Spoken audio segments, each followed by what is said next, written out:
Alright, let me take a sip of water. Let's get prepared for a nice morning of reading. It's another beautiful Sunday, and I think I just need to start doing these later as a whole because I keep having to delay it because I keep poorly planning my day. So maybe I'll start setting just 11 as the base time for these instead of constantly having to say, hey, I'm moving it back. How's it going, Artemisa? Although you're one of the ones I was thinking of with my concern about that is like, what time is it for you now? Can I can't get it to be a good amount of headspace because I gotta lean forward to adjust it. That's not bad. I'm not doing bad. I woke up a little bit ago. I always, I make sure to wake up before I need to get ready because I have stuff I got to do in the morning, but I poorly plan it and didn't give myself enough time, which is why I had to push it back. Hence, reconsidering my usual schedule. But it's 5 p.m. Oh, that's not bad. Because there are people all over the country. I've had like viewers from Germany, from New Zealand, uh, and like Germany and Spain aren't going to be that far apart. Probably like maybe an hour or so in different time zones. New Zealand's going to be far, and I was just talking about this a lot with Caleb Cubcos, who we did a chat about. It is the same hour. Okay, I wasn't certain. There's always the possibility it falls on just the edge of the line.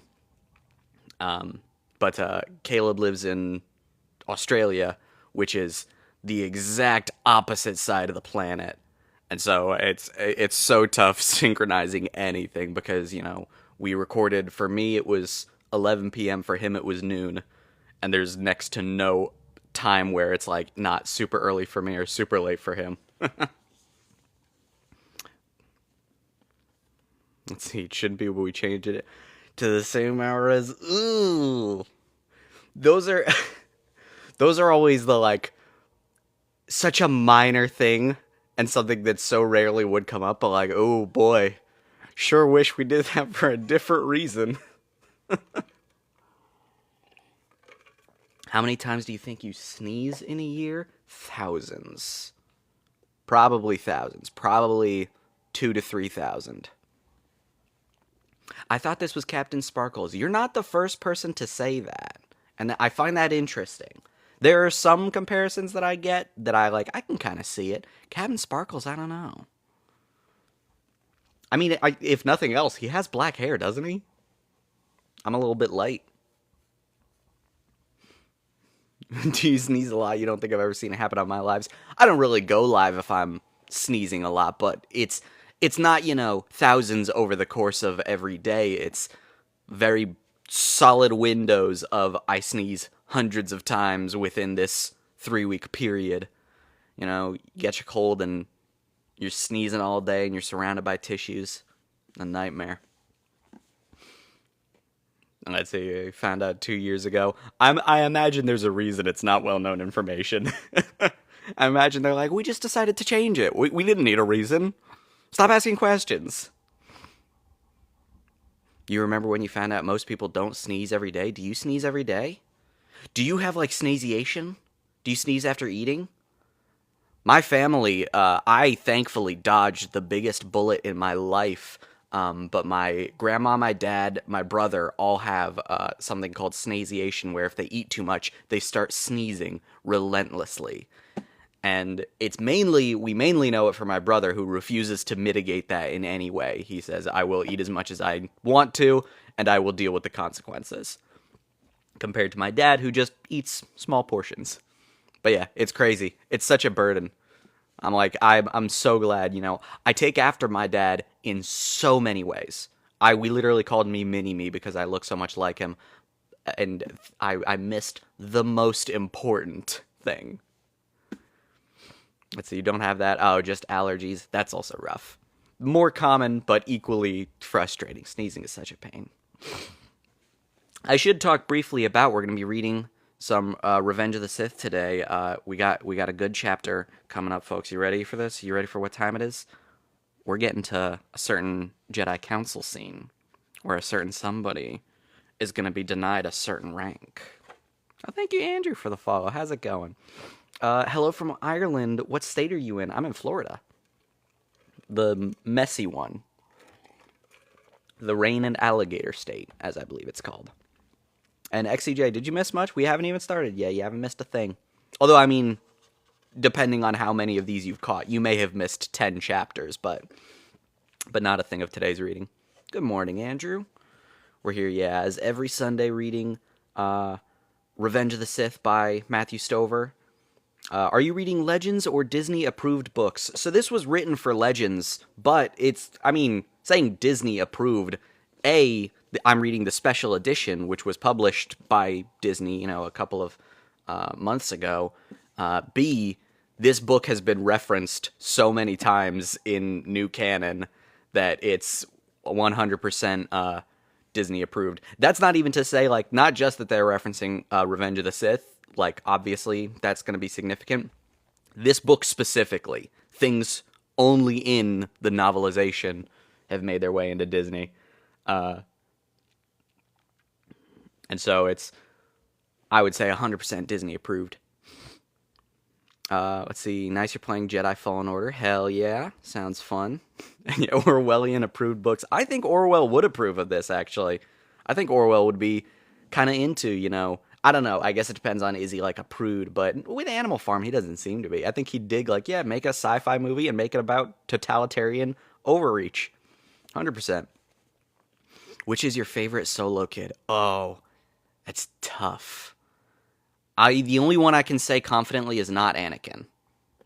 I don't dislike him. I dislike his name, but I don't dislike him. But I just don't have too strong feelings about him.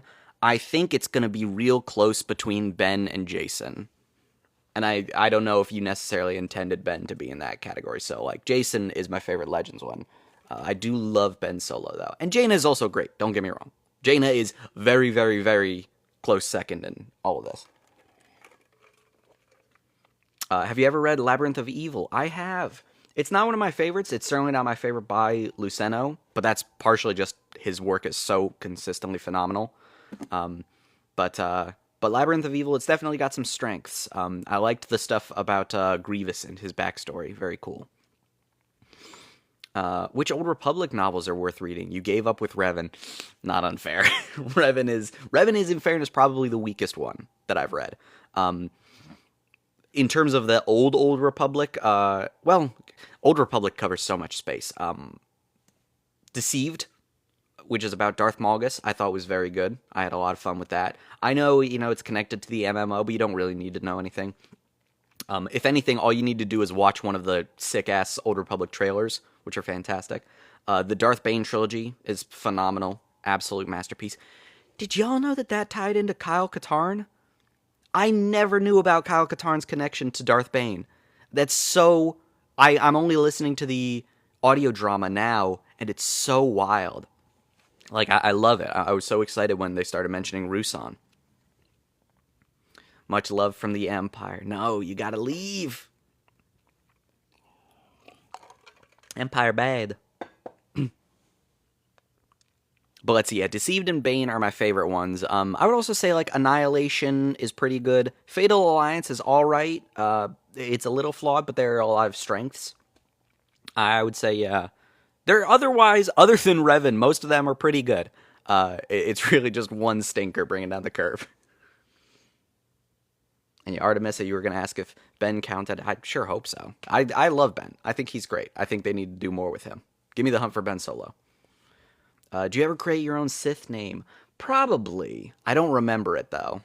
Can I just rip off Darth Insanius, which was going to be Starkiller's Sith name? Let's see. Raise your hand if you read at least one Ben Ray fanfic. I don't read a lot of fanfic, so I haven't. But, like, if I were to, I wouldn't be against them. Let's see. Can you show off your sabers? I'll show them off for a minute. I'll probably start reading in a second. We're getting to that time, but... Let's, ooh, a little bit of this is from Saberoo.com. I recommend their stuff. Very nice. Let's see. Bane was amazing, needs a movie. I would love, yeah, a Bane adaptation. And I love Kodor. Oh, thank you, Liliana and Eric, for the follows. Most attractive man in the world. Are you saying me or are you asking me? If you're saying me, thank you. If you're asking, right now, probably Josh O'Connor. Just because of his performance in the new Knives Out. Just hot as hell. Let's see. Have you read about Ashla and Bogan Moons in Dawn of the Jedi? I started Dawn of the Jedi, but I never finished it. I was just thinking I should go back and actually listen to the whole thing because I had it on audiobook. I'm not crazy about the Ashla and Bogan Moons, so that's a part of why I didn't finish it. I think a lot of old EU is really intent on muddying the very clear-cut morality that George laid out. You know, this is a fight of good against evil, and then the EU constantly insists, like, no, maybe the bad guys are good. Maybe the Empire are really heroic. Maybe you can use the evil torture powers without necessarily being a bad guy. Like, I don't know. If Luke Skywalker is electrocuting somebody to death, I think that's an issue. But let's see. Marshall, you loved Leia by Claudia Gray. Anything else of hers? Everything of hers. Anything by Claudia Gray is phenomenal. Key ones, I'm going to say, like, Lost Stars, Master and Apprentice. If you want to check out The High Republic, Into the Dark, Claudia Gray is unmatched. Oh, Beyblade, you are? Oh, shucks. Are those lightsabers on your shirt? I think so. It's a Star Wars shirt.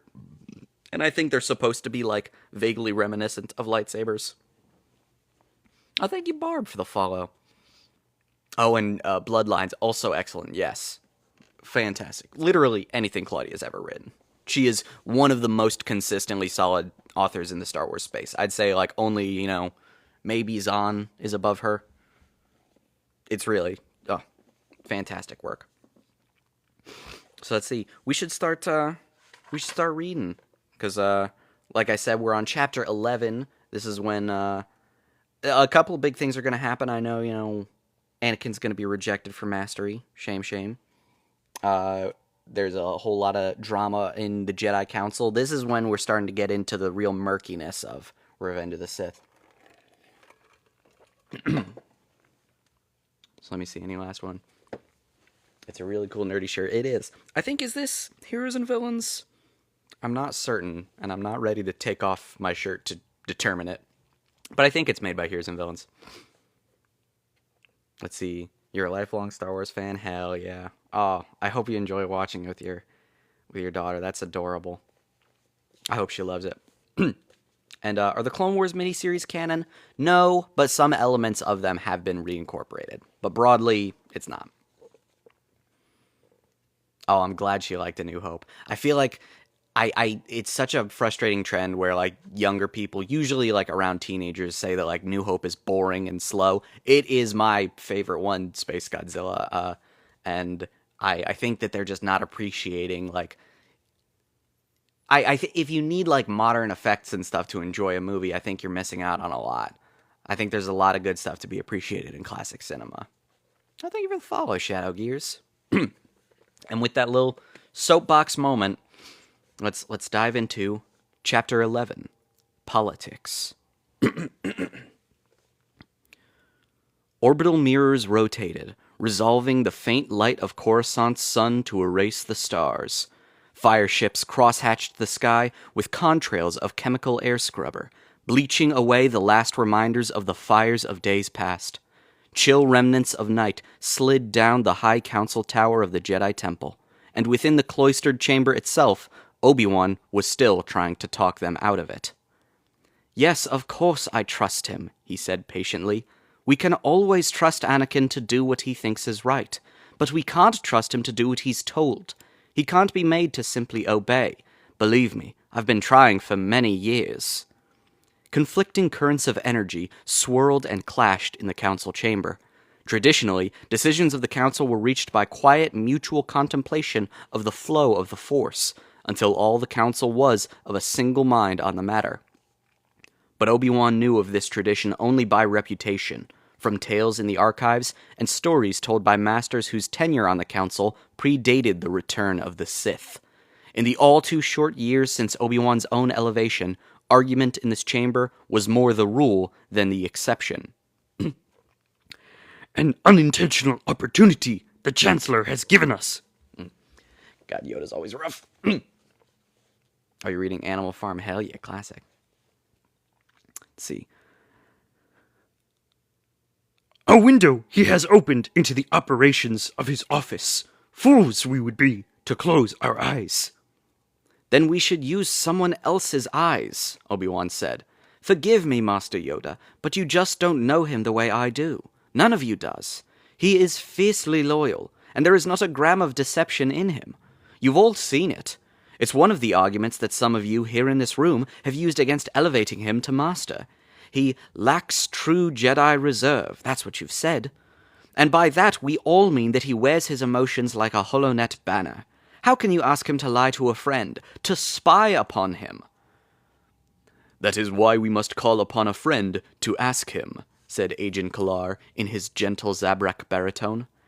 You don't understand. Don't make him choose between me and Palpatine. Why not?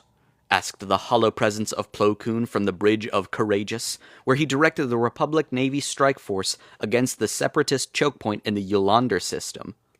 Do you fear you would lose such a contest? You don't know how much Palpatine's friendship has meant to him over the years. You're asking him to use that friendship as a weapon, to stab his friend in the back. Don't you understand what this will cost him, even if Palpatine is entirely innocent? Especially if he's innocent. Their relationship will never be the same. And that, Mace Windu said, may be the best argument in favor of this plan. I have told you all what I have seen of the energy between Skywalker and the Supreme Chancellor. Anything that might distance young Skywalker from Palpatine's influence is worth the attempt. Obi-Wan didn't need to reach into the Force to know that he would lose this argument. He inclined his head. I will, of course, abide by the ruling of this council. Doubt of that none of us has. Yoda turned his green gaze on the other counselors. But if to be done this is, decide we must how best to use him. The hollow presence of Ki Adi Mundi flickered in and out of focus as the Saurian master leaned forward, folding his hands. I, too, have reservations on this matter, but it seems that in these desperate times only desperate plans have hope of success. We have seen that young Skywalker has the power to battle a Sith Lord alone if need be. He has proven that with Dooku. If he is indeed the chosen one, we must keep him in play against the Sith, keep him in a position to fulfill his destiny. And even if the prophecy has been misread, Agent Kalar added, Anakin is the one Jedi we can best hope would survive an encounter with a Sith Lord. So let us also use him to help us set our trap. In Council, let us emphasize that we are intensifying our search for Grievous. Anakin will certainly report this to the Chancellor's office. Perhaps, as you say, we will draw Sidious into action. It may not be enough, Mace Windu said. Let us take this one step further. We should appear short-handed and weak, giving Sidious an opening to make a move he thinks will go unobserved. I'm thinking that perhaps we should let the Chancellor's office know that Yoda and I have both been forced to take the field. Too risky, that is, Yoda said. And too convenient. One of us only should go. Then it should be you, Master Yoda, Agent Kalar said. It is your sensitivity to the broader currents of the Force that a Sith Lord has most reason to fear. Obi-Wan felt the ripple of agreement flow through the chamber, and Yoda nodded solemnly. The Separatist attack on Kashyyyk a compelling excuse will make, and good relations with the Wookiees I have.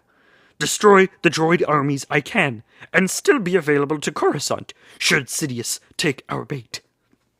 Agreed. Mace Windu looked around the half-empty council chamber with a deepening frown. And one last touch. Let's let the Chancellor know, through Anakin, that our most cunning and insightful master, and our most tenacious, is to lead the hunt for Grievous. So Sidious will need to act fast? Act fast, good lord. So Sidious will need to act, and act fast if the war is to be maintained. Plo Koon nodded approvingly. Yoda nodded judiciously. Agreed.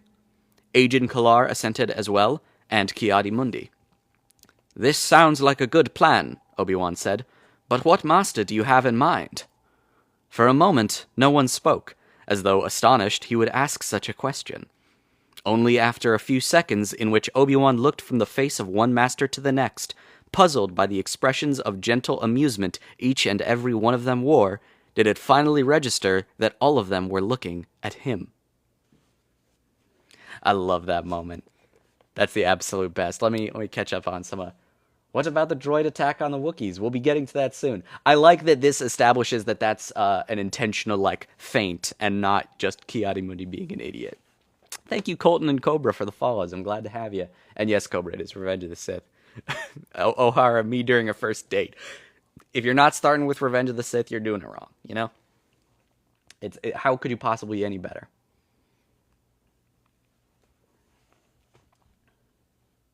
Let's see, who are the lightsabers?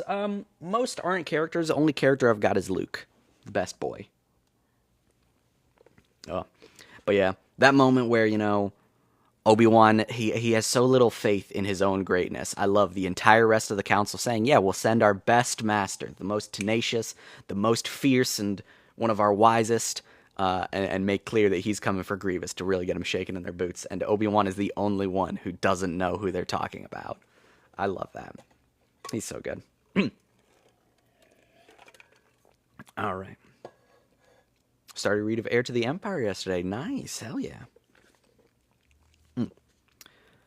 Bail Organa stopped cold in the middle of the grand concourse that ringed the Senate's convocation chamber. The torrent of multi-species foot traffic that streamed along the huge curving hall broke around him like a river around a boulder. He stared up in disbelief at one of the huge holoprojected proclamation boards. These had recently been installed above the concourse to keep the thousands of senators up to the moment on news of the war and on the Chancellor's latest executive orders. His heart tripped, and he couldn't seem to make his eyes focused. He pushed his way through the press to a hard copy stand and punched a quick code. When he had the flimsies in his hands, they still said the same thing. He'd been expecting this day. Since yesterday, when the Senate had voted to give Palpatine control of the Jedi, he'd known it would come soon. He'd even started planning for it. But that didn't make it any easier to bear. He found his way to a public comm booth and keyed a privacy code. The transparisteel booth went opaque as stone, and a moment later, a hand-sized image shimmered into existence above the small holodisc. A slender woman in floor-length white, with short, neatly clipped auburn hair and a clear, steadily intelligent gaze from her aquamarine eyes. "Bail," she said, "what's happened?" Bail's elegantly thin goatee pulled downwards around his mouth. "Have you seen this morning's decree?" "The sector governance decree? Yes, I have." "It's time, Mon," he said grimly. "It's time to stop talking and start doing. We have to bring in the Senate." "I agree, but we must tread carefully. Have you thought about whom we should consult? Whom we can trust?" "Not in detail. Gideon Danu springs to mind. I'm sure we can trust Feng Zar, too." "Agreed. What about Iridik Kustalu? Her hearts are in the right place. Or Chi Ikwe?" Bale shook his head. "Maybe later. It'll take a few hours at least to figure out exactly where they stand. We need to start with senators we know we can trust." "All right. Then Ter Tanail would be my next choice. And, I think, Amidala of Naboo." "Padme?" Bale frowned. "I'm not sure." "You know her better than I do, Bale, but to my mind she is exactly the type of senator we need. She is intelligent, principled, extremely articulate, and she has the heart of a warrior." "She is also a long-time associate of Palpatine," he reminded her. "He was her ambassador during her term as Queen of Naboo. How sure can you be that she will stand with us and not with him?" Senator Mon Mothma replied serenely, "There's only one way to find out." Well, thank you, Kay, for the follow. Iridid Castello is a great Glubshido name. Yeah, I definitely flubbered past that because there's a lot of apostrophes and dashes. Let's see. Iridic Castello. That's fantastic.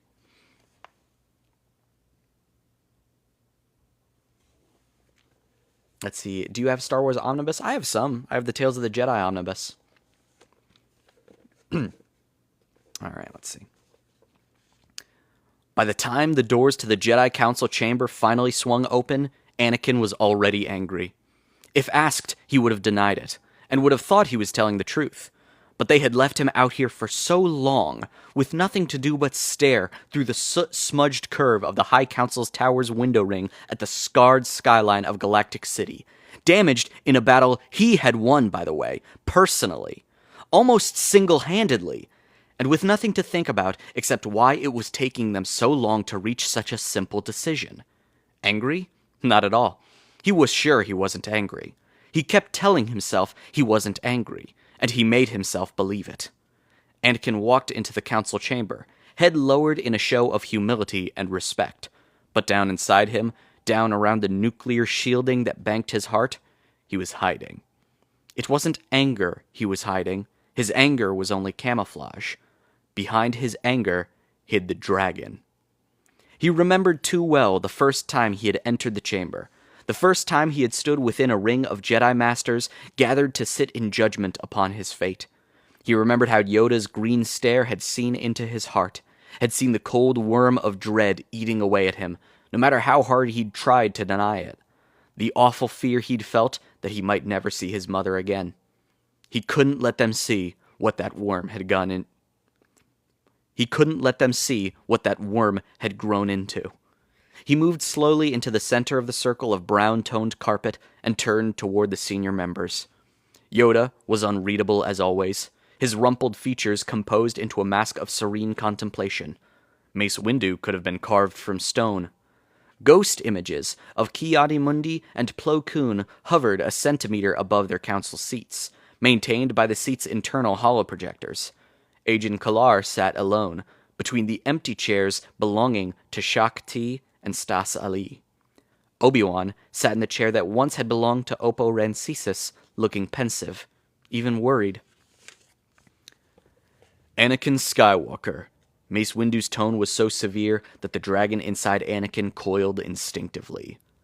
The Council has decided to comply with Chancellor Palpatine's directive, and with the instructions of the Senate that give him the unprecedented authority to demand this council. To command this council. You are hereby granted a seat at the High Council of the Jedi as the Chancellor's personal representative. Anakin stood very still for a long moment, until he could be absolutely sure he had heard what he thought he'd heard. Palpatine had been right. He seemed to be right about a lot of things these days. In fact, now that Anakin flubbing over myself. In fact, now that Anakin came to think of it, he couldn't remember a single instance when the Supreme Chancellor had been wrong. Finally, as it began to sink in upon him, as he gradually allowed himself to understand that the Council had finally decided to grant him his heart's desire, that they finally had recognized his accomplishments, his dedication, his power, he took a slow, deep breath. Thank you, Masters. You have my pledge that I will uphold the highest principles of the Jedi Order. Allow this appointment lightly. The Council does not. Yoda's ears curled forward at Anakin like accusing fingers. Disturbing is this move by Chancellor Palpatine, on many levels. They have become more concerned with avoiding the oversight of the Senate than they are with winning the war. Anakin inclined his head. I understand. I'm not sure you do. Mace Windu leaned forward, staring into Anakin's eyes with a measuring squint. Anakin was barely paying attention. In his mind, he was already leaving the council chamber, riding the turbolift to the archives, demanding access to the restricted vault by authority of his new rank. You will attend the meetings of this council, the Corran Master said, but you will not be granted the rank and privileges of a Jedi Master. What? Actually, you know what? Hang on, I'm going to take a second. I'm going to catch up because I love this chapter. I love all this stuff where you can really hear Vader in Anakin. You know, he sounds just like Vader. He just isn't in the suit yet. Book goes out of its way to say that Mon is beautiful. Yeah, oh, she's gorgeous. Straight up looks like a Jedi Bible study. That's kind of what it is. A reading from the book according to Matthew. Let's see. Palpatine was right that you're a sucker. Yeah. Oof. Let's see. You joined my live a few days ago and you were reading the same part as you're reading now. You're simply mistaken. We keep going forward. You don't really reread sections of books. This is the first time we've reached the pivotal scene, which I want to give appropriate drama. And let me take another sip just to make sure I can properly deliver Anakin's fury. I'm gonna start again a sentence back and get Mason there. You will attend the meetings of this council, the Corran Master said, but you will not be granted the rank and privileges of a Jedi Master. What? It was a small word, a simple word, an instinctive recoil from words that felt like punches, like stun blasts exploding inside his brain that left his head ringing and the room spinning around him. But even to his own ears, the voice that came from his lips didn't sound like his own. It was deeper, darker, clipped and coiled, resonating from the depths of his heart. It didn't sound like him at all, and it smoked with fury.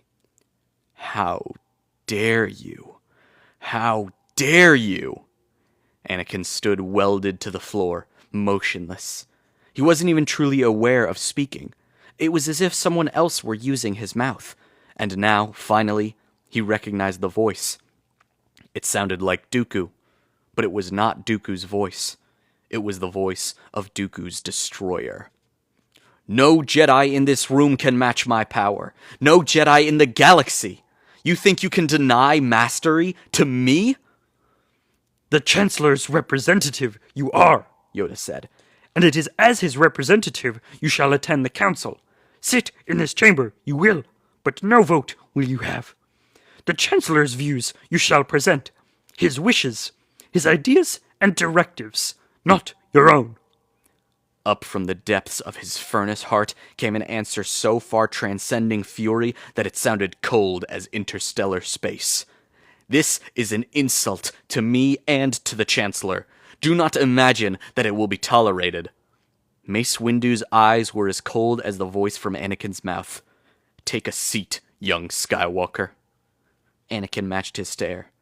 Perhaps I'll take yours. His own voice inside his head had a hot black fire that smoked from the depths of his furnace heart. You think you can stop me from saving my love? You think you can make me watch her die? Go ahead and vapad this, you... Anakin, Obi-Wan said softly. He gestured to an empty seat beside him. Please. And something in Obi-Wan's gentle voice, in his simple, straightforward request, sent his anger slinking off ashamed, and Anakin found himself alone on the carpet in the middle of the Jedi Council, blinking. He suddenly felt very young and very foolish. Forgive me, masters. His bow of contrition couldn't hide the blaze of embarrassment that climbed his cheeks. The rest of the session passed in a haze.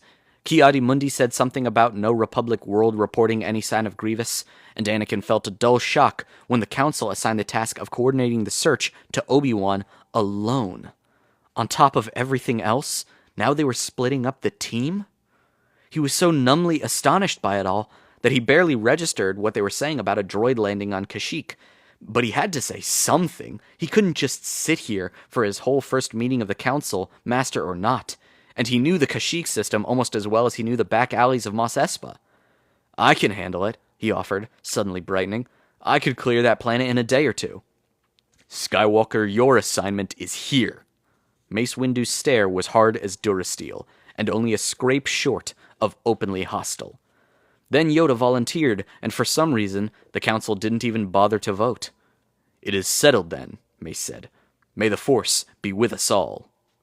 And as the hollow presences of Plo Koon and Ki-Adi-Mundi winked out, as Obi-Wan and Ajan Kalar rose and spoke together in tones softly grave, as Yoda and Mace Windu walked from the room, Anakin could only sit, sick at heart, stunned with helplessness. Padme. Oh, Padme, what are we going to do? He didn't know. He didn't have a clue, but he knew one thing he wasn't going to do. he wasn't going to give up. Even with the council against him, even with the whole order against him, he would find a way. He would save her. Somehow. How about that? Thank you for the follow, wacky little goblin. I'm glad to have you. And yeah, Artemisia, you totally sound like the good guy, Annie. Keep it up. That's what makes this so good, you know. The scene in the movie, like Patrick, you're absolutely right. Like it's the same scene, but it's so much better in this. It's near incomparable. The way Anakin talks in this, I adore, because, like I said, you can really hear Vader, you know? If you just switch out Chancellor for Emperor and put on the voice filter, this is Vader dialogue, you know? No Jedi in this room can match my power. No Jedi in the galaxy. You know, what is it? This is an insult to me and to the Chancellor. Do not imagine that it will be tolerated. Like, that's 100% Vader dialogue. And I love that this actually, like, it really bridges the gap between Anakin and Vader, where, you know, you hear that he is always capable of that intonation. He's just usually more casual, and that he kind of lets that slide once he's in the suit. And yes, the description of his thoughts, it makes such a huge difference. Kaya, they need to hire you for a Star Wars role. I would adore it. It would be such a thrill. It's, you know, I mean, the nice thing about having all these is, like, it's a sort of audition. If they ever want to release another audiobook of Revenge of the Sith, I'm there. What was the catalyst to the Emperor becoming bad and turning to the Sith? He was kind of always bad. He was just an obnoxious, really full of himself rich kid at first. Plagueis found him and said, like, this guy has huge potential for evil. And he just said, you know, you want to be evil? And Palpatine said, yeah, hell yeah. I'm going to kill my whole family. Just do the audiobook. You'd keep you in my AirPod. An audiobook is so much like editing and time. I don't know if I've got, like, the capability for it, but, like, it would be fun. Would you recommend the special version of the Revenge of the Sith book? Like the deluxe edition? I would. In fact, I'll go back and find. The author's notes in this are so tremendously worthwhile. Stover is such a fascinating person to read from. And I want to see, like... Yeah, here we go. Back at the beginning of the chapter, as Stover is describing, like, the arguing that goes on in the council, the way that they're not really on the same page anymore. Here's an author's note. Much of this scene is an interpolation that I cooked up to sketch out the Jedi Council's mindset, so that their next moves can be presented as elements in their deliberate strategy to draw out Darth Sidious, showing that Anakin's not the only one they occasionally treat shabbily was just gravy. I also thought a chapter called Politics should highlight some of the internal politics of the Council as well. And, like, hell yeah. Like, it's fascinating hearing him talk about it and hearing, like, yes, he's absolutely right, you know. People say that the Jedi didn't do anything about Sidious, and I love that Stover works to correct, like, no, they were trying to do things, but they can't just start rounding people up and interrogating them. Let's see, hello from jolly old England. Welcome, Shari. And yeah, game recognized game and evil recognized evil. Exactly. Plagueis was like, this kid... This politician's son is the most nefarious person I've ever met. What would you do as Anakin in that part of the book? I wouldn't be in that problem at all. I would be so grateful to be on the council. It's like, oh, I'm not a master? Cool. I'm thrilled to be here. Can't wait to reach the rank. You know, Anakin, you're the youngest person on the council in history. Be grateful, you obnoxious schmuck. He's such an egotist. Anakin thinks so much of himself. And in fairness, like, that is partially Palpatine intentionally puffing up his ego, but doesn't change it. Let's see. Ooh, this is a long chapter. Yeah, the Jedi Sidious subplot is so good. And yeah, if only Qui-Gon didn't die, could have gone differently. Oh. Alright, let's resume. I am no happier than the rest of you about this, Padme said, gesturing at the flimsy plast of the Sector Governance Decree on Bail Organa's desk. But I've known Palpatine for years. He was my most trusted advisor. I'm not prepared to believe his intent is to dismantle the Senate. Why should he bother? Mon Mothma countered. As a practical matter, as of this morning, the Senate no longer exists. Padme looked from one grim face to another. Gideon Danu nodded his agreement. Ter Tennille kept her eyes down, pretending to be adjusting her robes. Fang Zar ran a hand over his unruly gray-streaked topknot. Bail leaned forward. His eyes were hard as chips of stone. Palpatine no longer has to worry about controlling the Senate. By placing his own lackeys as governors over every planet in the Republic, he controls our systems directly. He folded his hands and squeezed them together until his knuckles hurt. He's become a dictator. We made him a dictator. And he's my husband's friend and mentor, Padme thought. I shouldn't even be listening to this. But what can we do about it? Ter Tennille asked, still gazing down at her robe with a worried frown. That's what we asked you here to discuss, Mon Mothma told her calmly. What we're going to do about it. Fang Zar shifted uncomfortably. I'm not sure I like where this is going. None of us likes where anything is going, Bail said, half rising. That's exactly the point. We can't let 1,000 years of democracy disappear without a fight. A fight? Padme said. I can't believe what I'm hearing. Bail, you sound like a separatist. Bail sank back into his seat. I apologize. That was not my intent. I asked you all here because of all the senators in the galaxy. You four have been the most consistent and influential voices of reason and restraint. Oh, excuse me. Doing all you could to preserve our poor, tattered constitution. We don't want to hurt the Republic. With your help, we hope to save it. It has become increasingly clear, Mon Mothma said, that Palpatine has become an enemy of democracy. He must be stopped. The Senate gave him these powers, Padme said. The Senate can rein him in. Gideon Danu sat forward. I fear you underestimate just how deeply the Senate's corruption has taken hold. Who will vote against Palpatine now? I will, Palpatine. I will, Padme said. She discovered that she meant it. And I'll find others, too. She'd have to, no matter how much it hurt Anakin. Oh, my love, will you ever find a way to forgive me? You do that, Bail said. Make as much noise as you can. Keep Palpatine watching what you're doing in the Senate. That should provide some cover while Mon Mothma and I begin building our organization. Stop, Padme rose. It's better to leave some things unsaid. Right now, it's better I don't know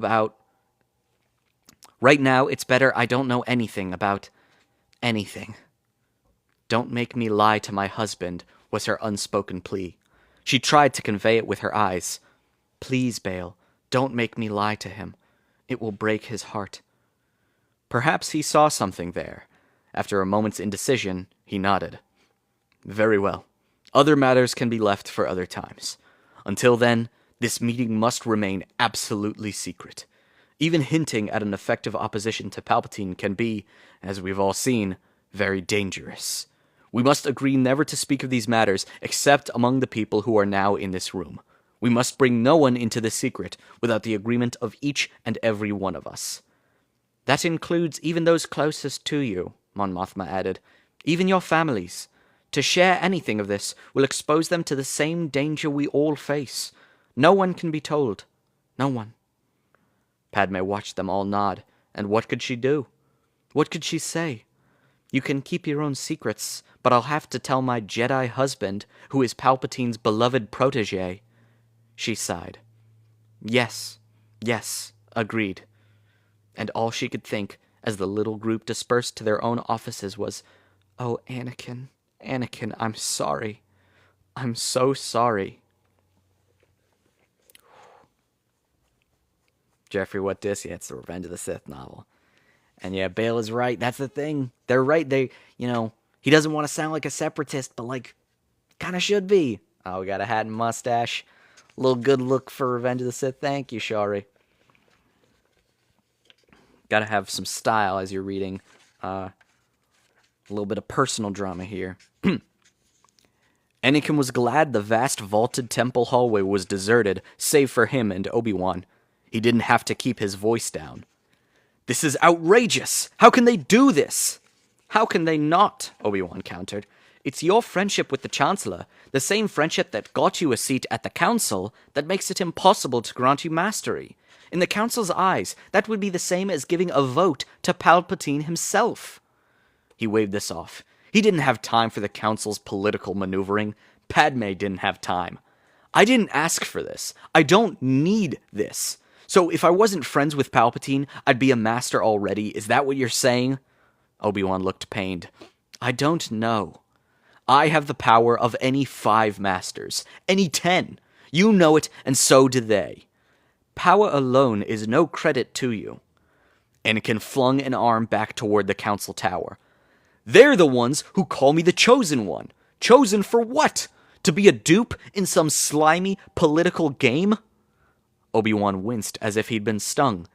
Didn't I warn you, Anakin? I told you of the tension between the Council and the Chancellor. I was very clear. Why didn't you listen? You walked right into it. Like that ray shield trap, Anakin snorted. Should I blame this on the dark side too? However it happened, Obi-Wan said, you are in a very delicate situation. What situation? Who cares about me? I'm no master. I'm just a kid, right? Is that what it's about? Is Master Windu turning everyone against me because until I came along, he was the youngest Jedi ever named to the Council? No one cares about that. Sure they don't. Let me tell you something a smart old man said to me not so long ago. Age is no measure of wisdom. If it were, Yoda would be 20 times as wise as you are. This has nothing to do with Master Yoda. That's right, it has to do with me.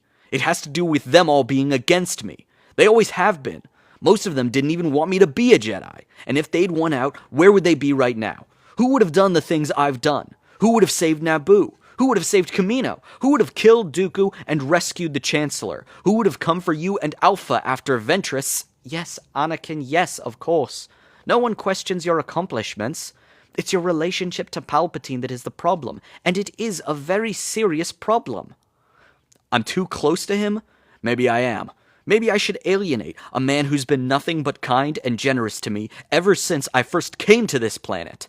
Maybe I should reject the only man who gives me the respect I deserve. Anakin, stop. Listen to yourself. Your thoughts are of jealousy and pride. These are dark thoughts, Anakin. Dangerous thoughts in these dark times. You are focused on yourself when you need to be focused on your service. Your outburst in the Council was an eloquent argument against granting you mastery.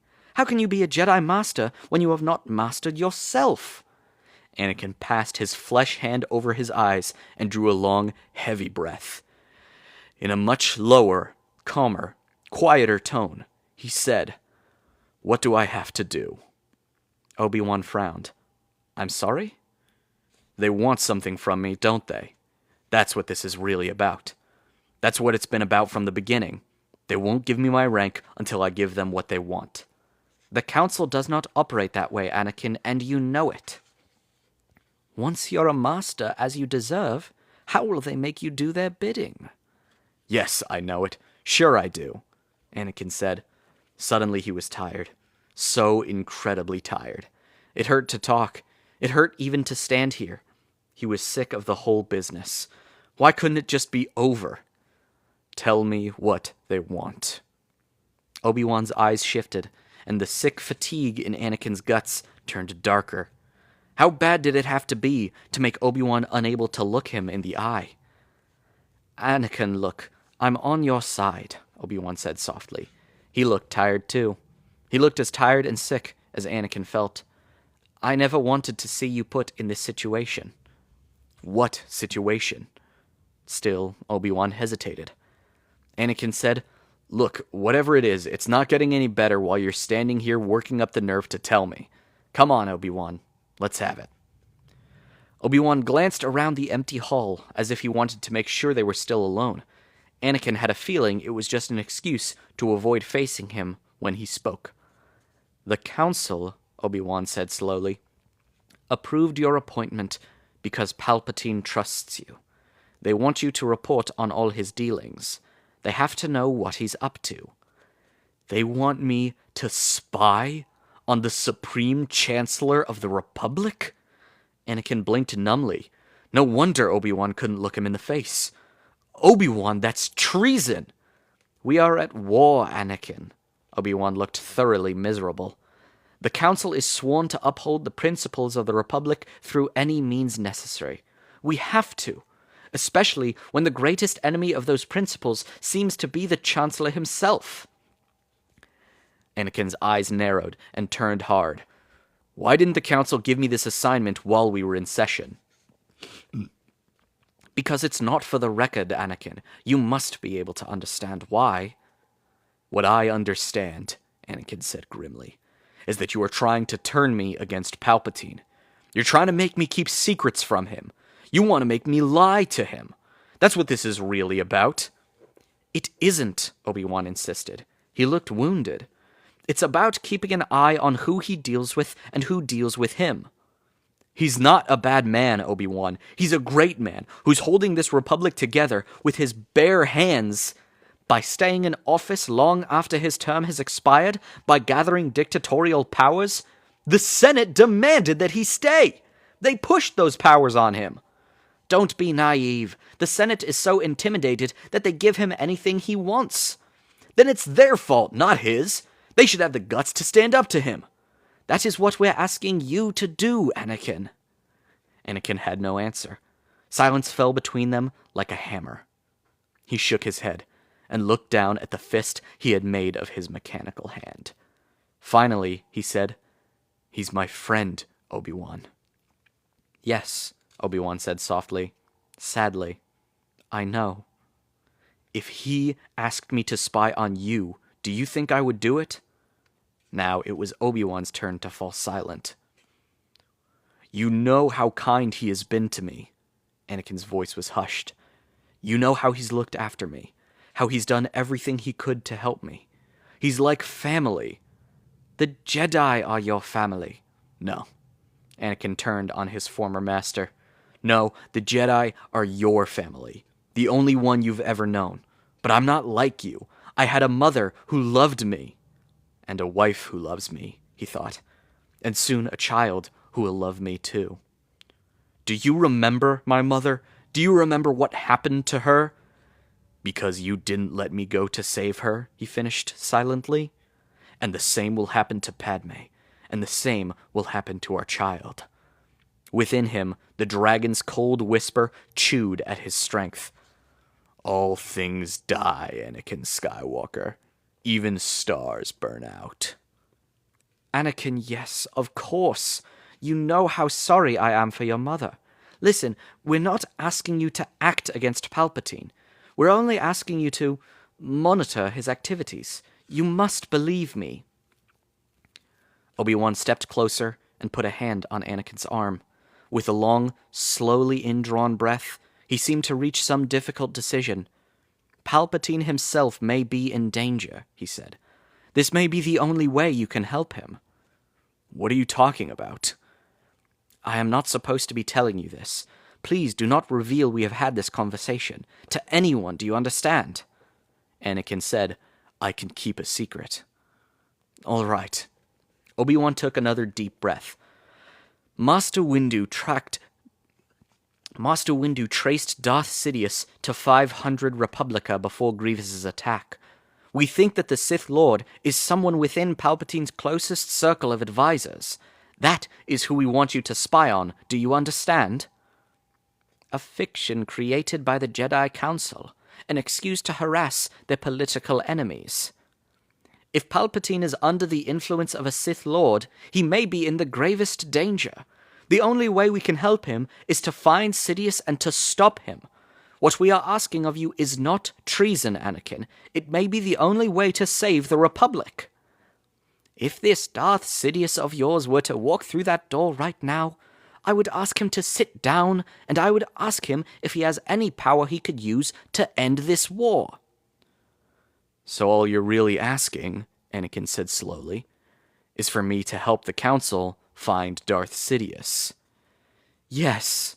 Obi-Wan looked relieved, incredibly relieved, as though some horrible chronic pain had suddenly and inexplicably eased.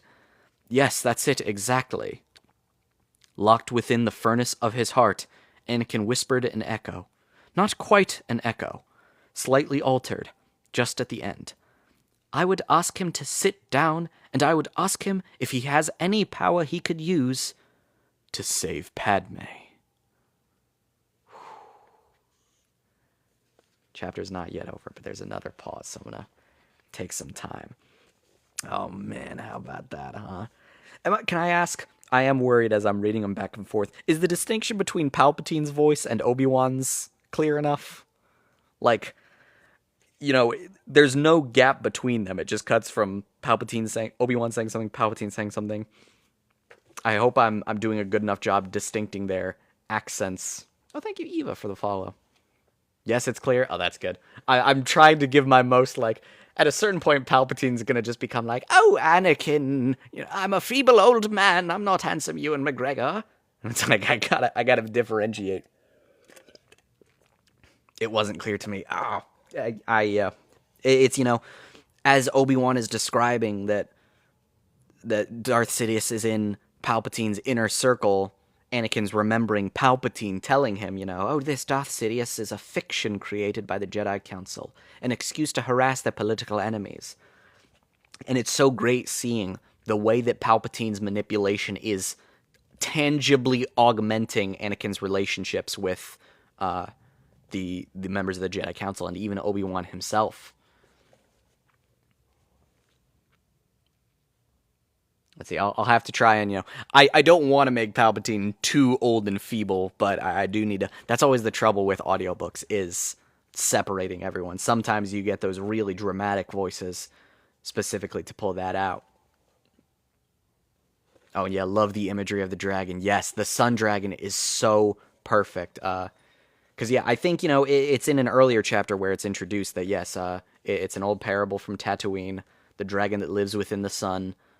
And Obi-Wan took Anakin on a mission to a dying star, where he explained, his lesson was about, like, letting go of things, about, everything dies, don't try to change the universe, just accept it, the way things are going to go. And Anakin instead learns the crippling fear that even stars burn out. So it kind of backfires there.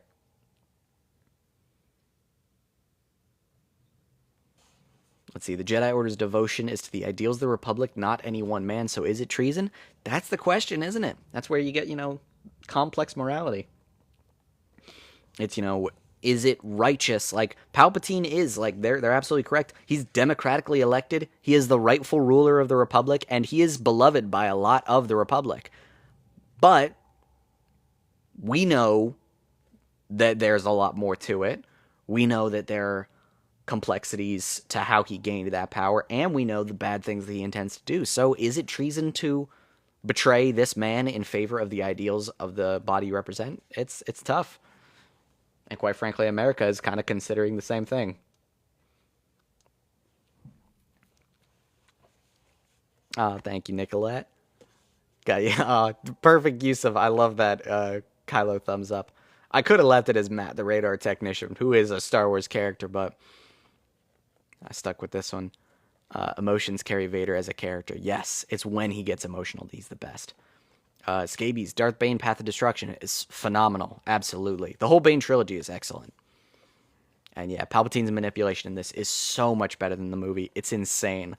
You feel yourself being a little convinced. Like, it makes sense when you read what Palpatine is saying in this.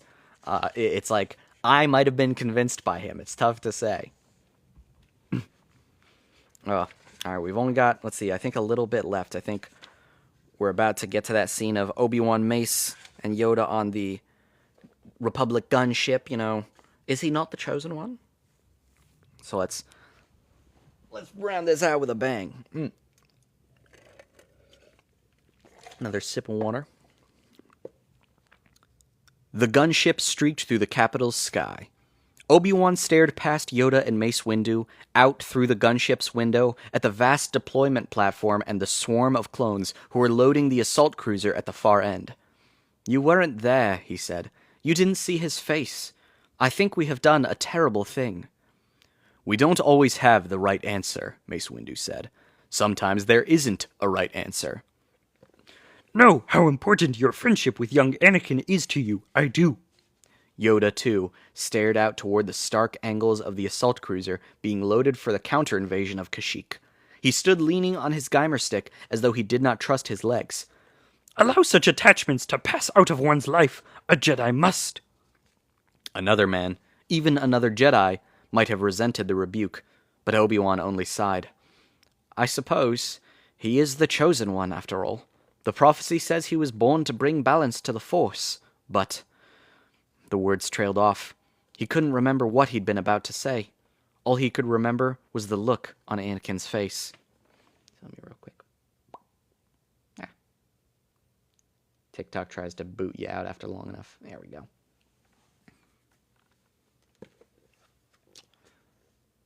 Let's see, where was I? Okay, all he could remember was the look on Anakin's face. Yes, always in motion, the future is. Yoda lifted his head, and his eyes narrowed to thoughtful slits. And the prophecy, misread it could have been. Mace looked even grimmer than usual. Since the fall of Darth Bane, more than a millennium ago, there have been hundreds of thousands of Jedi. Hundreds of thousands of Jedi feeding the light with each work of their hands, with each breath, with every beat of their hearts, bringing justice, building civil society, radiating peace, acting out of selfless love for all living things. And in all these 1,000 years, there have been only 2 Sith at any time. Only 2. Jedi create light, but the Sith do not create darkness. They merely use the darkness that is always there, that has always been there. Greed and jealousy, aggression and lust and fear, these are all natural to sentient beings. The legacy of the jungle, our inheritance from the dark. I'm sorry, Master Windu, but I'm not sure I follow you. Are you saying, to follow your metaphor, that the Jedi have cast too much light? From what I have seen these past years, the galaxy has not become all that bright a place. All I am saying is that we don't know. We don't even truly understand what it means to bring balance to the Force. We have no way of anticipating what this may involve. An infinite mystery is the Force, Yoda said softly. The more we learn, the more we discover how much we do not know. So you both feel it too, Obi-Wan said. The words hurt him. You both can feel that we have turned some invisible corner. In motion are the events of our time. Approach, the crisis does. Yes. Mace interlaced his fingers and squeezed until his knuckles popped. But we're in a spice mine without a glow rod. If we stop walking, we'll never reach the light. And what if the light just isn't there? Obi-Wan asked. What if we get to the end of this tunnel and find only night? Faith we must have. Trust in the will of the Force. What other choice is there? Obi-Wan accepted this with a nod, but still, when he thought of Anakin, dread began to curdle below his heart. I should have argued more strongly in council today. You think Skywalker won't be able to handle this? Mace Windu said. I thought you had more confidence in his abilities. I trust him with my life, Obi-Wan said simply, and that is precisely the problem. The other 2 Jedi Masters watched him silently while he tried to summon the proper words. For Anakin, Obi-Wan said at length, there is nothing more important than friendship. He is the most loyal man I have ever met. Loyal beyond reason, in fact. Despite all I have tried to teach him about the sacrifices that are at the heart of being a Jedi, he will never, I think, truly understand. He looked over at Yoda. Master Yoda, you and I have been close since I was a boy, an infant. Yet if ending this war 1 week sooner, 1 day sooner, were to require that I sacrifice your life, you know I would. As you should, Yoda said. As I would yours, young Obi-Wan. As any Jedi would another, in the cause of peace. Any Jedi, Obi-Wan said, except Anakin. Yoda and Mace exchanged glances, both thoughtfully grim. Obi-Wan guessed they were remembering the times Anakin had violated orders, the times he had put at risk entire operations, the lives of thousands, the control of whole planetary systems to save a friend. More than once, in fact, to save Obi-Wan. I think, Obi-Wan said carefully, that abstractions like peace don't mean much to him. He's loyal to people, not to principles, and he expects loyalty in return. He will stop at nothing to save me, for example, because he thinks I would do the same for him. Mace and Yoda gazed at him steadily, and Obi-Wan had to lower his head. Because, he admitted reluctantly, he knows I would do the same for him. Understand exactly where your concern lies. I do not. Yoda's green eyes had gone softly sympathetic. Named must your fear be. Before banish it, you can. Do you fear that perform his task he cannot?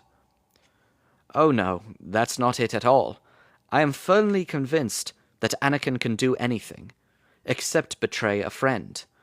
What we have done to him today... But that is what Jedi are, Mace Windu said. That is what we have pledged ourselves to. Selfless service. Obi-Wan turned to stare once more toward the assault ship that would carry Yoda and the clone battalions to Kashyyyk, but he could see only Anakin's face. If he asked me to spy on you, do you think I would do it? Yes, he said slowly. That's why I don't think he will ever trust us again. He found his eyes turning unaccountably hot, and his vision swam with unshed tears. And I'm not entirely sure he should.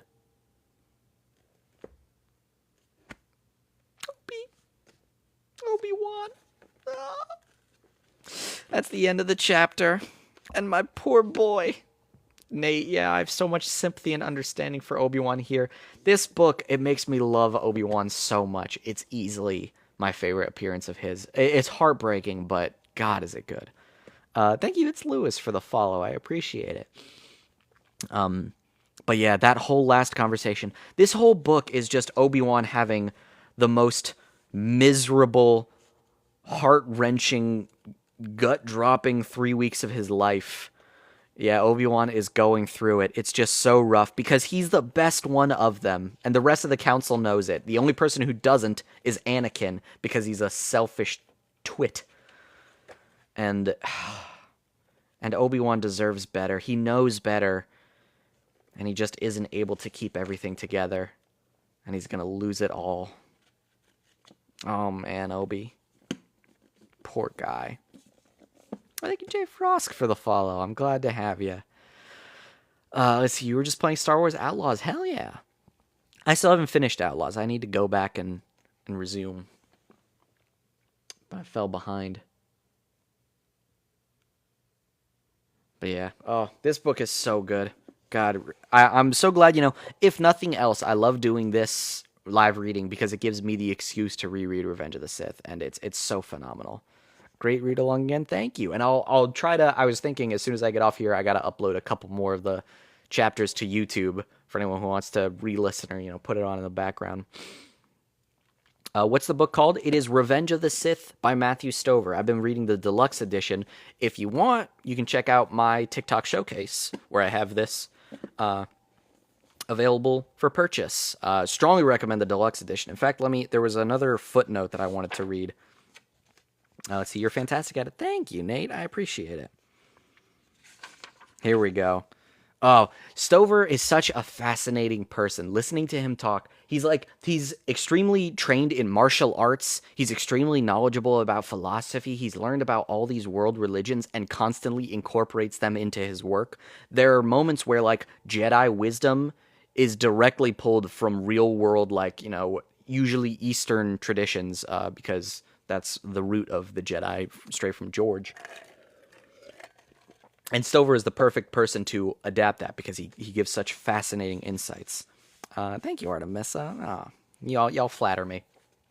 But let's see. So this is in when they're talking about we don't know what the prophecy refers to. Mace says, we don't even truly understand what it means to bring balance to the Force. Stover then has a footnote here. The essential unknowability of reality is central to any number of mystic traditions. At its most fundamental level, according to these traditions, reality cannot be comprehended, only experienced, and prophecy, even in fiction, is almost never really understood until the events in question have already passed. Which is absolutely true and fully correct, and it's, these guys don't realize that the prophecy is referring to an event that won't happen for, 24 years? Like, they are missing so much information, and unfortunately, the galaxy is going to go through a real valley before that balance can be restored. But it's fascinating seeing, like, just the really detailed look at it from a religious perspective. Oh, man. I'm excited for the next chapter already. We got some Palpatine and Anakin scenes. Wait! Oh, this isn't just any Palpatine scene. Y'all realize what the next chapter is? Not from a Jedi. Darth Plagueis the Wise, baby! Oh! Gosh, next Sunday, gonna be a banger. Everyone tune in. Oh my, indeed. Oh. And I think I am gonna set in stone. I think reading streams are gonna be 11 from now on. I feel like this is a better time, because I can even see there's more people here than usual. Maybe it's a better hour for the algo. Because I'm thrilled to have you all here. I'll take this time to say thank you all so much for coming and staying with me as I read.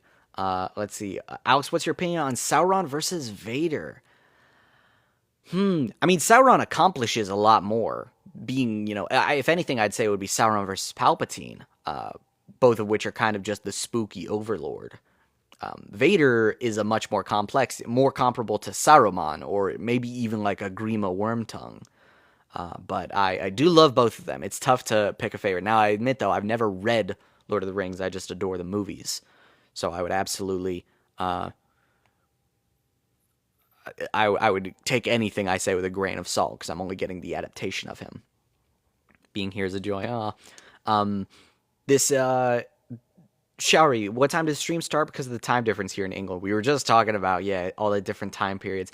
From now on, they're going to start, for me, 11 a.m., which is EST, Eastern Standard Time, New York time. I don't know what exactly that'll translate to. It's going to be 4 p.m. Oh, that's not too bad. Hopefully you're able to stay free, because I love having you here. Sauron solos without a doubt. Solos Vader or solos Palpatine? I don't know that he could solo Palpatine. Vader, maybe. Vader is powerful. Like, Vader has some strong magics. And Sauron, like, magic in Lord of the Rings is much more limited. I think Vader could hold his own, but I do think Sauron would take him. You have what if Anakin was half Viltrumite? Jedi Order 66 would have been a breeze, taking him minutes. Let's see, Shandi, is this a book chat? It's more so specifically about Revenge of the Sith by Matthew Stover. We come here every Sunday to read a chapter, but we talk other books as well. And we were talking Silmarillion. I just said I haven't read Lord of the Rings. If I had read the Silmarillion without anything else, I think that would be insane. I remember someone saying, like, oh yeah, I just read the Silmarillion. Should I check out The Hobbit now? And someone replied, like, this is like saying, I just finished learning calculus, and now I'm thinking about getting into shapes and colors. Like, you're going so far down. But yeah, so, next Sunday, 11 a.m., join me again for the tragedy of Darth Plagueis the Wise. But we'll stay on a couple more minutes. I figure 12:20, we'll wrap things up here. Vader soloed Palpatine. That is true. And that's always the thing, is circumstance, Palpatine was getting off on child torture. He wasn't focused. Vader took the prime opportunity. Welcome, Dr. House. Big fan of your work. You could use to take a chill pill, though. And let's see, Rocket. Jorah Sabaoth should have his own series. I was just thinking about how sick it would be to reintroduce Sabaoth into canon. I think he's a cool character to bring back in. I'm not crazy about how much stuff there is about, like, evil Jedi in the EU. I said earlier, I don't like how much of the EU tried to say, like, what if the Empire were the good guys? And what if the Sith were the good guys? And stuff like that. And Sabaoth kind of falls into the same category. but it is also interesting to get experiences with, like, just because you're a Jedi doesn't mean you're good. You know, sometimes you get a Pong Krell, sometimes you get a Jorah Sabayoth, and I would love to have him recanonized, partially because Outbound Flight was recanonized through the Thrawn Ascendancy trilogy, but they just removed any mention of Jedi from it. Like, what is it? Mithrasophis crashes on a ship that happens to be very similar to Outbound Flight. He says things exactly the same as the things he said to Lorana Jinsler, but not necessarily to a Jedi. And despite, in the original book, she said, like, may the Force be with us. In this, she says nothing, because this person isn't necessarily a Jedi, and we aren't going to confirm that. And I find that very funny. So I would love if it was just recanonized, like, no, it was Sabayoth on Outbound Flight, and Lorana Jinsler crash and die with Thrawn's brother. Rocket One guy, but he's not an evil Jedi. He's built as a defective clone. He was an evil Jedi before that. Like, the clone was of a guy, and that original guy was a very bad Jedi. Like, he was a part of the Jedi Order, and, like, evil is, I suppose, a bold word, but he did turn to the dark side before his untimely death. And he was already pretty rotten before that, I should mention. Like, evil is bold, definitely not good. He was a mean, aggressive, overbearing, obnoxious Jedi who poisoned Outbound Flight against the Jedi Order. Caused Luke a lot of problems. Good to know. Yeah, you can read all about who Jorah Sabayoth was in life. Outbound Flight, great book. Strong recommend. And if you like the Thrawn trilogy, it's absolutely worth checking out. You just swiped which Jedi? We're talking about Jorah Sabayoth right now, of the pre-prequels EU. Let's see, what are your favorite weapons, non-lightsabers, in the Star Wars universe? Ooh. You know what? Easy number one answer. I love Kyle Katarn's Briar Pistol. / Cassian Andor's Briar Pistol. I love the pistols that are, like, chunky around the barrel. Rey's gun also is one I'm a big fan of. Let's see, I have to ask if we could say goodbye to Eddie. Yeah, let's get Eddie up here. For anyone who hasn't met my little porg buddy Eddie, he makes a cameo around here sometimes. Let's see. Can you tell me about General Grievous, or however he is written? I can tell you a little bit about him. I mean, what is it you want to know? Grievous was a Kaleesh warrior, a war hero for his people. And he fought, I believe it was against the Republic and the Jedi, but when Dooku and Sidious were planning their war, they needed a patsy, they needed a scapegoat, and someone who they could pin the atrocities of the war on. So, they created one. They found someone savage and vicious, and they sabotaged his ship so that he would crash and be mauled. Then they rebuilt him as mostly machine with technology to inhibit and control his mind, forcing him to really up the ante on the cruelty and the viciousness. So that way, the idea was, when the war ends, Count Dooku would say, I had no idea this was going on. That Grievous monster, I thought I could trust him, and he betrayed that trust. I truly am sorry for, participating in his war. But obviously, Sidious had other plans. Let's see, the Valar could be compared to angels in the Bible. Good night. Oh, Patrick, I forgot to get back around to mention, I have not read Path of the Jedi, but I'm looking into it. I might soon. But yeah, have a good one. Rest well. Let's see. Alexandra, what Grievous was being mind-controlled? I wouldn't say fully mind-controlled. It's just like little things to reduce his inhibitions and sort of push him in a certain direction. It's still like 80% who Grievous is, but with a 20%, like, they just made him more violent and more aggressive. It's more as if, like, they gave him steroids. If you put Anakin with a different master that is not Jedi, who? A non-Jedi master? I mean, only other people who could teach him about the Force would be Sith. I would put him with like a pod racer. Just let Anakin live a nice life pod racing and having fun. Eddie and the kitty cat. That's true. We got a little kitty cameo. This is Calypso. She's a good girl. She doesn't like Eddie. She seems wary of Eddie. Well, yeah. Her cameo here, I think, is a good sign that it's time to go. I think she needs some snuggles and pets. So I'll say again, thank you all so much for joining me. The cat's name is Calypso, after the Grecian islander. And she is the most adorable little bean. Everyone wish her well. A good girl. Let's see. Is that a lightsaber? It is. You forgive her for not liking Eddie. Yeah, you know, she knows, like, this guy's getting more attention than me. She's like, this needs to be rectified. What is the biggest and longest war in Star Wars? I believe it's the...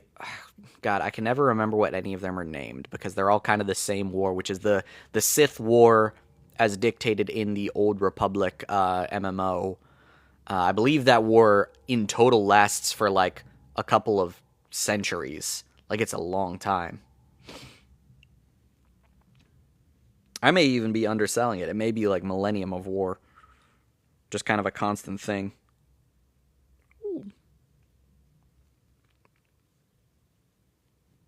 Let's see. Were there any good droids from the original battle droids?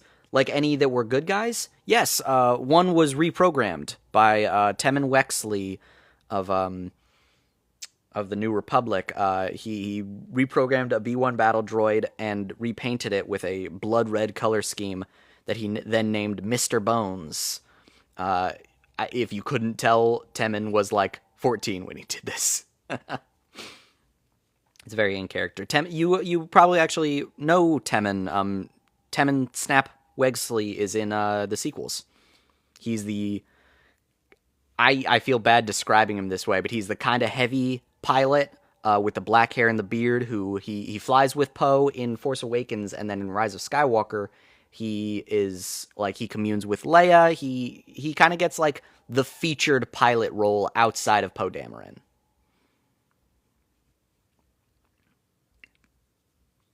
Oh, no. He's Black Squadron. Exactly, yeah. And he's very cool. I like Snap. Rip. Poe's bestie?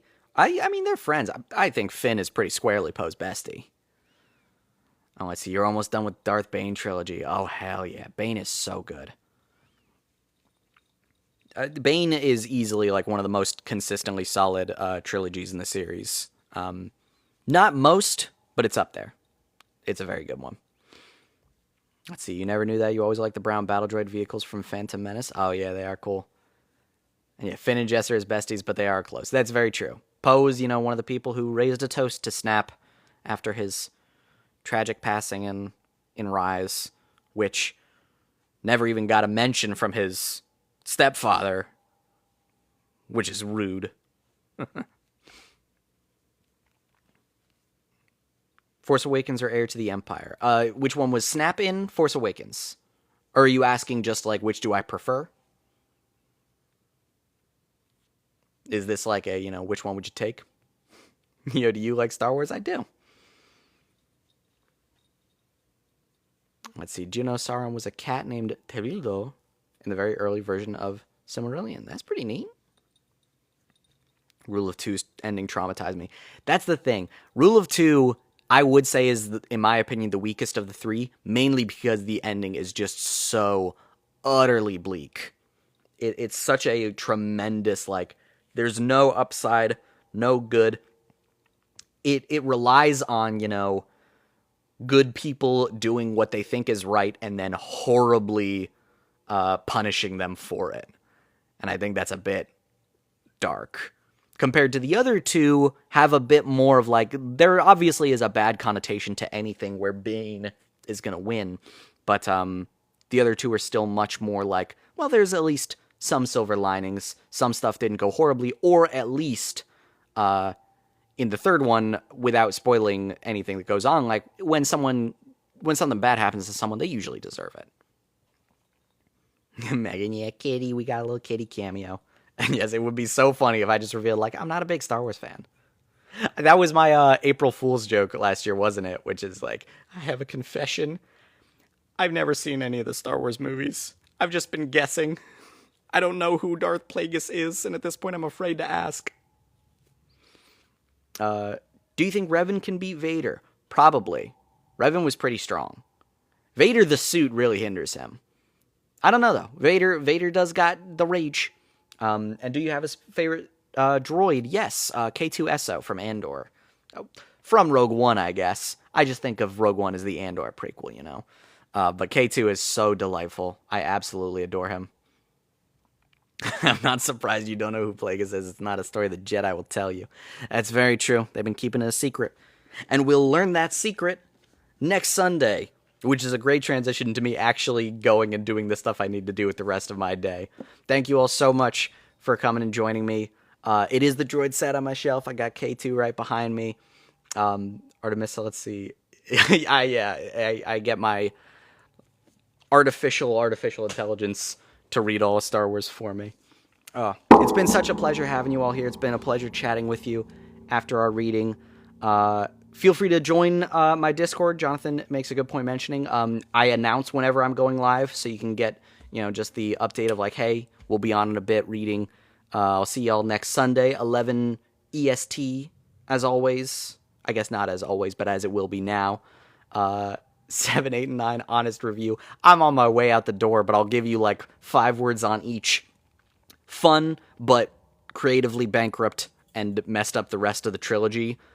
Fantastic movie that is built on the flawed foundation of the prior one. I still like it a lot, though.